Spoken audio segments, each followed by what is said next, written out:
Kanyang isang tayo ang corrupt at mapang-abisang rehim Arroyo noong July 2003 sa tinatawag na Hidden Sanitarian sa pagsabit ng 32 survivors mula sa nangyayari crisis of the oil.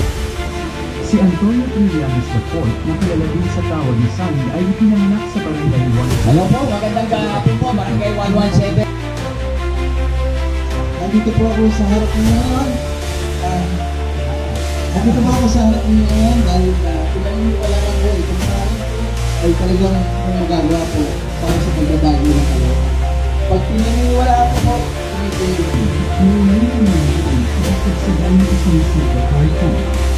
Nagkamagaya rin ito na sa pagtanggal ng corruption sa susunod na ngayon sa kanila. Kaya, in case of emergency, Barangay 117. Okay po ba yun sa inyo? So handa na po ba tayo sa pagbabago dito po sa Barangay 117? Okay, so ito pong Team Trillanes, ipapakilala ko kasi ito pong team na ito ang maghahatid ng pagbabago.